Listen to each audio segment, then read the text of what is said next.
மாணவர்கள் எவரும் போதைக்கு அடிமையாகாதீர்கள். அடிமையானவர்கள் மீண்டதாக சரித்திரமில்லை. எனவே உங்களையும் சமூகத்தையும் பாதுகாத்துக் கொள்ளுங்கள். உங்கள் நலன் கருதி கல்வி டிவி. கல்வி தொலைக்காட்சியில் இணைந்திருக்கும் தரம் 1 மாணவர்களுக்கு மீண்டும் ஒருமுறை எனது இனிய வணக்கம். இன்றைக்கு நாங்கள் தரம் 1க்கான தமிழ் பாடத்தின் தொடர்ச்சியான பயிற்சிகள் பார்ப்போம். நாங்கள் ஏற்கனவே தமிழ் பாடத்தில் நிறைய பயிற்சிகள் செய்திருக்கிறோம், நிறைய அலகுகள் படிச்சிருக்கிறோம், அதோட தொடர்புடைய வினாக்கள் விடைகள் செய்திருக்கிறோம். அதே மாதிரி இன்றைக்கும் நாங்கள் நிறைய சில பயிற்சிகள் செய்து பார்ப்போம். இப்போ நாங்கள் அதில் தமிழில் எழுத்துக்கள் படிச்சிருக்கிறோம். எழுத்துக்களை தொடர்ந்து எழுத்துக்களை வச்சு சொற்கள் உருவாக்கி இருக்கிறோம், சொற்களோட வாக்கியங்கள் அமைச்சிருக்கிறோம், இப்படி நிறைய படிச்சிருக்கிறோம். அதில் அதை விட இளமை பெயர்கள், ஒத்த சொற்கள், எதிர் சொற்கள், ஆண்பால் பெண்பால், குறில் நெடில் எழுத்துக்கள், இதெல்லாம் நிறைய செய்திருக்கிறோம். அதில் ஒரு வகை தான் இதுவும். நாங்கள் இதே மாதிரி ஏற்கனவே ஒரு பயிற்சியும் செய்திருக்கிறோம். இதில் என்ன செய்ய போகிறோம்? இப்போ இதில் பாருங்க, சில மிருகங்கள், பறவைகள், பிராணிகள் என்று எடுக்கலாம். அதனுடைய இளமை பெயர், சிறு வயது என்னென்று சொல்லுவோம் என்றதுதான் இதில் இருக்கு. இப்போ இங்கே பாருங்க, இதில் யானை, குருவி, அணில், பசு இருக்கு. அங்கால பிள்ளை, குட்டி, கன்று, குஞ்சு இருக்கு.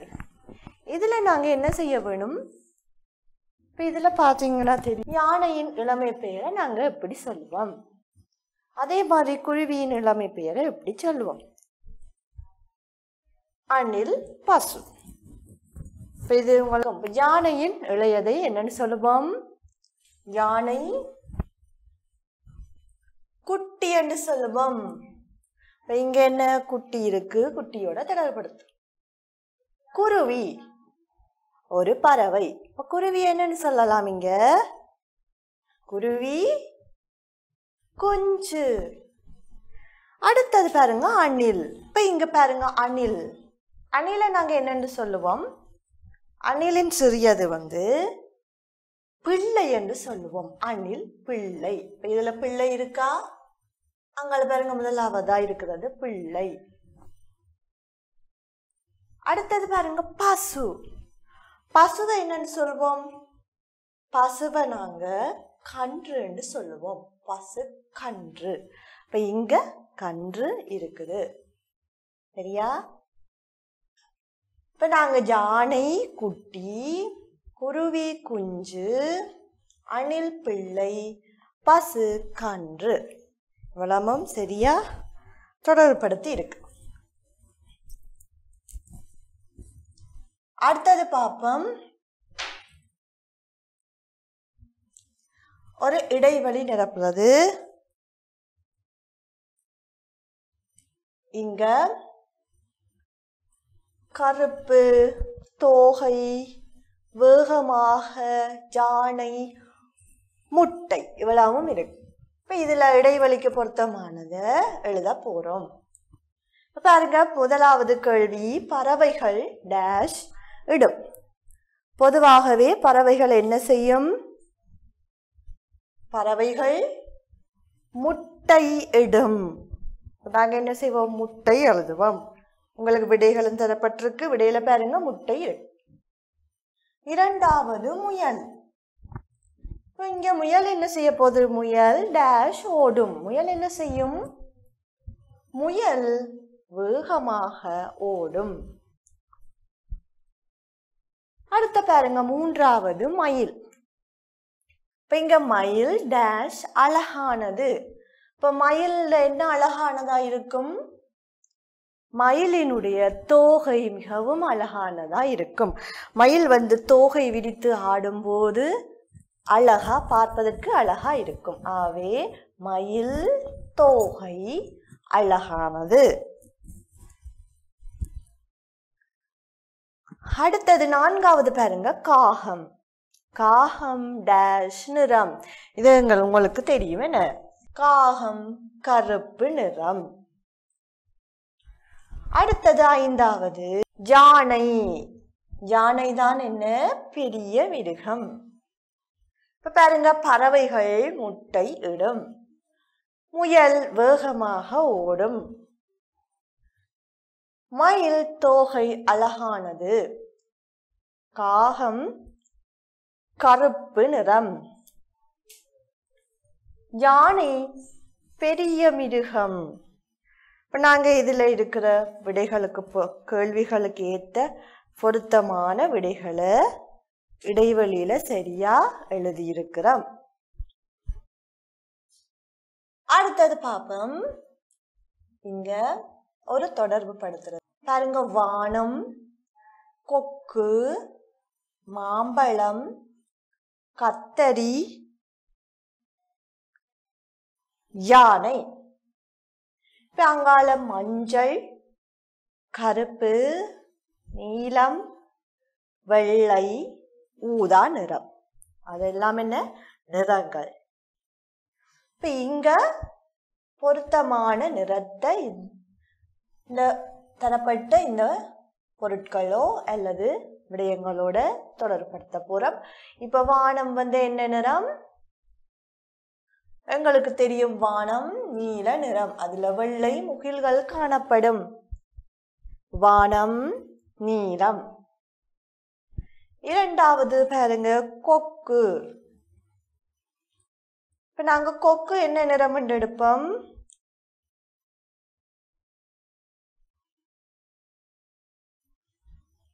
பாருங்க, கொக்கு வெள்ளை நிறம், காகம் கருப்பு நிறம் மாதிரி கொக்கு வெள்ளை நிறம். மாம்பழம். மாம்பழம் என்ன நிறம்? மஞ்சள் நிறம். மாங்காய் பச்சை நிறமா இருக்கும், இங்க மாம்பழம் மஞ்சள் நிறம். உங்களுக்கு தெரியும், நாங்க மஞ்சள் நிறத்தோட தொடர்பு படுத்துவோம். அடுத்த பாருங்க, கத்தரி. கத்தரிக்காய் என்ன? ஒரு காய்கறி. மாம்பழம் ஒரு பழம். இப்ப இங்க கத்தரி என்ன நிறமா இருக்கும்? கத்தரிக்காய் ஊதா நிறம். உங்களுக்கு தெரியும், பார்த்திருப்பீங்க, ஊதா நிறம். யானை. யானை என்ன நிறம்? கருப்பு நிறம். அதுவும் உங்களுக்கு தெரியும். இங்க வானம் நீல நிறம், கொக்கு வெள்ளை நிறம், மாம்பழம் மஞ்சள் நிறம், கத்தரிக்காய் ஊதா நிறம், யானை கருப்பு நிறம். நாங்க இதுல மஞ்சள், கருப்பு, நீலம், வெள்ளை, ஊதா இவ்வளவு நிறங்களையும் உதாரணம் பார்க்கிறோம், உதாரணத்தோட பார்த்திருக்கிறோம். அடுத்தது பார்ப்போம், ஒரு இடைவெளி நிரப்புறது. இங்க நாங்க ஏற்கனவே பார்த்திருக்கிறோம். பாருங்க, சில சுவைகள், நிறைய சுவைகள் இருக்கு, முக்கியமான சுவைகள் இருக்கு. இனிக்கும், புளிக்கும், உரைக்கும், கசக்கும், உவர்க்கும். இங்க பாருங்க, மிளகாய் என்ன செய்யும்? மிளகாய் உங்களுக்கு தெரியும், உரைக்கும். நாங்க என்ன எழுதுவோம்? விடைகள்லையும் தரப்பட்டிருக்கு, உரைக்கும் என்று எழுதுவோம். அதே மாதிரி இரண்டாவது பாருங்க, பாகற்காய். பாகற்காய் என்ன செய்யும்? பாகற்காய் கசக்கும். நாங்க இங்க எழுதுவோம் கசக்கும். விடையில இருக்கு பாருங்க, கசக்கும். அடுத்தது மாங்காய். மாங்காய் என்ன செய்யும்? பொதுவாக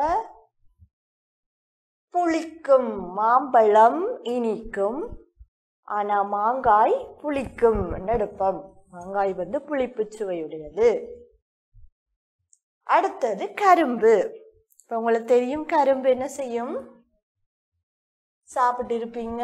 கரும்பு இனிப்பு சுவையுடையது, அதனால கரும்பு இனிக்கும். அடுத்தது உப்பு. உப்பு என்ன சுவையுடையது? உப்பு நாங்க உவர்க்கும் என்று சொல்லுவோம். உப்பை உவர்க்கும். உப்பு உவர்ப்பு சுவையுடையது. இப்ப இங்க மிளகாய் உரைக்கும். பாகற்காய் கசக்கும். மாங்காய் புளிக்கும். கரும்பு இனிக்கும். உப்பு என்ன செய்ய போகுது? உவர்க்கும். இதுல உரைக்கும், கசக்கும், புளிக்கும், உவர்க்கும் இவ்வளவு சுவைகளையும் படிச்சிருக்கிறோம். அடுத்தது பார்ப்போம். இங்க என்ன இருக்கு? சில எழுத்துக்கள் இருக்கு. சொற்களை ஒழுங்குபடுத்தி எழுதுவோம். இப்ப முதலாவது பாருங்க, படங்களை பார்த்தீங்கன்னா உங்களுக்கு விளங்கும். என்ன படம் இருக்குது? கிளி இருக்குது. இப்ப இங்க லீனா கீனா மாறி இருக்கு. நாங்க சரியான முறையில எழுதினால் போதும். கிளி எப்படி எழுதுவீங்க? கீனாவும் லீனாவும். அதே போல ரெண்டாவதா இருக்கிறது என்ன? பூனை. பூனை எப்படி எழுதுவோம்? முதலாவது பூவண்ணா, அடுத்ததா தான் நையண்ணா போடுவோம். 2 சொல்லி நையண்ணா. அடுத்தது மூன்றாவதா இருக்கிறது என்ன? பந்து. பந்து எப்படி எழுதுவீங்க? பானா இந்த நா தூணான்னு எழுதுவோம். அடுத்தது என்ன பாருங்க? பட்டம். நாங்க பானா டன்னா டானா உம்மன்னா பட்டம். சரியா? கடைசியா இருக்கிறது என்ன? மாம்பழம். நாங்க சரியா எழுதுவோம். முதலாவது என்ன போடுவீங்க? மாவண்ணா உம்மண்ணா பானா லானா உம்மண்ணா மாம்பழம். இதுதான் சரியான சொற்களை ஒழுங்குபடுத்துறது. இப்ப கிளி, பூனை, பந்து, பட்டம், மாம்பழம் சரியா எழுதி இருக்கிறோம். அடுத்தது பார்ப்போம். இங்க சில பறவைகள் பிராணிகளுடைய ஒலிகள் இருக்கு. சரியா? நாங்க ஒலிகள் படிச்சிருக்கிறோம். சூழல்ல நாங்க அவதானிக்கக்கூடிய ஒலிகளும் பார்த்திருக்கிறோம். பறவைகள், மிருகங்கள், விலங்குகளோட ஒலிகளும் பார்த்திருக்கிறோம். இப்ப இதுல பாருங்க, பின்வரும் வாக்கியங்களை பூரணப்படுத்துவோம். இடைவெளியில எழுத போறோம். கிளி, பூனை, நாய், சேவல், காகம் இவ்வளவும் தரப்பட்டிருக்கு விடைகள். நீங்க கேள்விகள் இருக்கு, சரியானதோட எழுத போறோம், பொருத்தமானதை எழுத போறோம். இப்ப முதலாவது பாப்போம். டேஷ் கீக்கி என்று கத்தியது. இது எங்களுக்கு நல்லா தெரியும். என்ன வரும்? கிளி. அப்ப இங்க கிளி கீக்கி என்று கத்தியது என்று வரப்போகுது. இப்ப கிளி இருக்கா? விடையில கிளி இருக்கு. நாங்க கிளிய எழுதும். அதே மாதிரி இரண்டாவதுல பாருங்க, டேஷ் கொக்கரக்கோ என்று கூவியது. இங்க என்ன வரப்போகுது?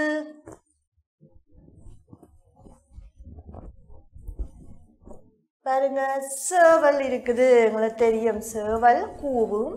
எப்படி? கொக்கரக்கோ என்று கூவியது. சேவல் வரும். மூன்றாவது பாருங்க, டேஷ் காக்கா என்று கத்தியது.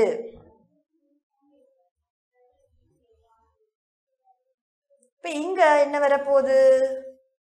காகம். காகம் காக்கா என்று கரைந்தது. காகம் நாங்க காகத்தினுடைய ஒலிய கரைந்தது என்று தான் சொல்லுவோம், அல்லது கத்தியது என்றும் சொல்லலாம். நான்காவது டேஷ் மியாவ் மியாவ் என்று கத்தியது. இது உங்களுக்கு தெரியும், என்னவா இருக்கும்? பூனை. பூனை மியாவ் மியாவ் என்று கத்தியது. ஐந்தாவது பாருங்க, டேஷ் வள் வள் என்று குரைத்தது. அப்ப இது உங்களுக்கு நல்லா தெரியும், என்னவா இருக்கும்? பூனை. நாய் வள் வள் என்று குரைத்தது. அப்ப நாய் குரைத்தது. குரைத்தது என்னவா இருக்கும்னு தெரியும். அப்ப என்ன வரப்போறீங்க? நாய். பாருங்க, கிளி கீக்கி என்று கத்தியது. சேவல் கொக்கரக்கோ என்று கூவியது. காகம் காக்கா என்று கரைந்தது. பூனை மியாவ் மியாவ் என்று கத்தியது. நாய் வாழ்வள் என்று குரைத்தது. இங்க ஒலிகளையும் பார்க்கிறோம். அந்த ஒலிகளை எப்படி நாங்க சொல்லுவோம்? கிளிக்கு கத்தியது, சேவல் கூவியது, காகம் கரைந்ததுன்னு சொல்லுவோம். பூனை கத்தியது, நாய் குரைத்ததுன்னு சொல்லுவோம். இங்க கிளி, சேவல், காகம், பூனை, நாய் இவற்றினுடைய ஒலிகளை எப்படி அழைப்போம் என்று பார்த்திருக்கிறோம். அடுத்தது பார்ப்போம். இங்க சில சொற்கள் இருக்கு. இந்த சொற்கள் என்ன செய்ய போறோம்? எழுத்துக்களை பிரித்து எழுதுவோம். உங்களுக்கு எழுத்துக்களை வச்சு சொற்களாக்க தெரியும், நாங்க படிச்சிருக்கிறோம். அதே போல இங்க சொற்கள் தரப்பட்டிருக்கு, அதை எழுத்துக்களா பிரிப்போம். பாருங்க, எல்லாமே 3 கட்டங்கள், பெட்டிகள் தந்திருக்கு. அப்ப இங்க என்ன? இது எழுத்து சொற்கள். 3ஆ பிரிப்போம். பாருங்க, முதலாவது கோயில்ல கோவன்னா ஜீனா இல்லைன்னா வரப்போகுது. கோவன்னா ஒரு எழுத்து, அடுத்தது ஜீனா, அடுத்தது இல்லைன்னா என்ன? கோயில் சரியானது. ரெட்டக்கொம்பு காணா அரவு ஒரு எழுத்தா வரும். அதே மாதிரி அடுத்தது வெயில், வேணா ஜீனா இல்லைன்னா. இங்க ஒற்றைக்கொம்பும் வானாவும் ஒரு எழுத்தா இருக்கும். வேணா ஜீனா இல்லைன்னான்னு பிரிச்சு எழுதுவீங்க. மூன்றாவது காகம். காகம் உங்களுக்கு தெரியும், காவன்னா காணா உம்மன்னான்னு போடுவோம். இங்க காவன்னா ஒரு எழுத்து. நத்தை, நத்தை எப்படி வரப்போகுது? நானா இத்தன்னா தையன்னா நத்தை. அடுத்தது என்ன? ஒற்றைக்கொம்பு தானா அரவு. தொழில். பாருங்க, மௌளவு லீனா வந்திருக்கு. தொழில், தொழில் எப்படி பிரிப்போம்? தோனா லீனா இல்லைன்னா. ஒற்றைக்கொம்பும் தானாவும் அரவும் சேர்ந்து ஒரு எழுத்தா வரும். தொழில், ஒற்றைக்கொம்பு தானா அரவு தோனா. காலம், காலம்னா என்ன? நேரத்தை குறிக்கும். காவன்னா லானா உம்மன்னா. இங்க காவன்னா ஒரு எழுத்து. அதே மாதிரி அடுத்தது பாருங்க, ரெட்டக்கொம்பு நானா. இதை எப்படி சொல்லுவோம்? நேயன்னா. நேரம்.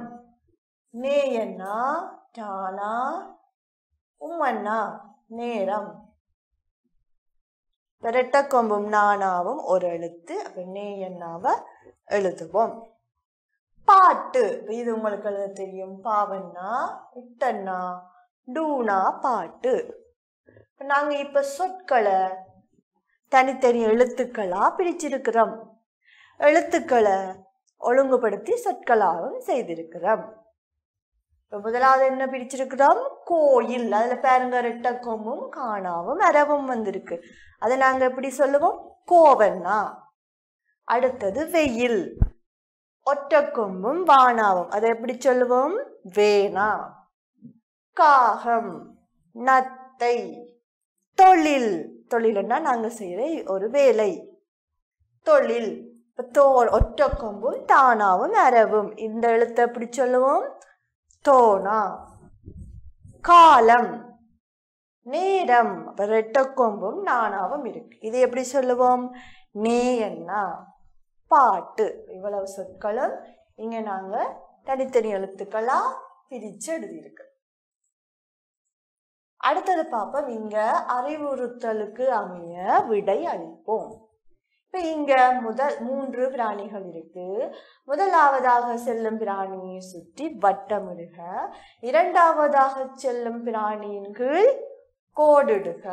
மூன்றாவதாக செல்லும் பிராணியை சுற்றி சதுரம் வரைக. 3 கேள்வி இருக்கு. பாருங்க, முதலாவதா என்ன இருக்கு? ஆடு, அடுத்ததா மான், அடுத்ததா தான் நாய். இந்த பக்கம் இருக்கிறதால முன்னுக்கு என்ன இருக்கு? ஆடு, மான், நாய். இதுதான் ஒழுங்கு. இப்ப முதலாவதா செல்லும் பிராணியை சுற்றி வட்டமிடுவோம். நாங்க என்ன செய்வோம்? ஆடை சுற்றி வட்டமிடுவோம். அடுத்தது பாருங்க, இரண்டாவதாக செல்லும் பிராணியின் கீழ் கோடிடுக. என்ன வரும்? மானின் கீழ் கோடிடுவோம். மூன்றாவதாக செல்லும் பிராணியை சுற்றி சதுரம் வரைவோம். அப்ப இங்க என்ன? மூன்றாவது நாய். நாயை சுற்றி சதுரம் வரைஞ்சிருக்கிறோம். ஆகவே முதலாவது ஆடு வட்டமிட்டு இருக்கிறோம், இரண்டாவது மான் கோடிட்டு இருக்கிறோம், மூன்றாவதா நாய் இருக்கு சதுரம் வரைஞ்சிருக்கிறோம். இப்ப அடுத்தது பாருங்க, 4, 5, 6வது கேள்வி இருக்கு. இங்க முதலாவதா மான் இருக்குது, இரண்டாவதா ஆடு, மூன்றாவதா நாய். இப்ப பாருங்க, முதலாவதாக செல்லும் பிராணியின் பெயர் என்ன? இங்க என்ன முதலாவதா பார்த்திருக்கிறோம்? மான். ஆகவே நீங்க மான் என்று எழுத வேணும். இந்த பக்கம் தான் இருக்கு. அப்ப முதலாவதா மான், இரண்டாவதா ஆடு, மூன்றாவதா நாய். ஐந்தாவது இரண்டாவதாக செல்லும் பிராணியின் பெயர் என்ன? அப்ப இங்க இரண்டாவது என்ன இருக்குது? ஆடு. நாங்க ஆடு என்று எழுதுவோம். மூன்றாவதாக செல்லும் பிராணியின் பெயர் என்ன? அப்ப மூன்றாவதா என்ன இருக்கு? நாய். மூன்றாவதா தான் நாய் இருக்கு. முதலாவதாக மான் இருக்குது. கேள்வியை வாசிச்சு விடையளிக்க வேணும். முதலாவதாக மான், இரண்டாவதாக ஆடு, மூன்றாவதாகத்தான் நாய். இதுதான் ஒழுங்கு. நன்றி. கல்வி டிவியில் புத்தம்புது நிகழ்ச்சிகளை உடனுக்குடன் பார்த்து மகிழ எமது Facebook மற்றும் YouTube பக்கத்தை லைக் செய்யுங்கள்.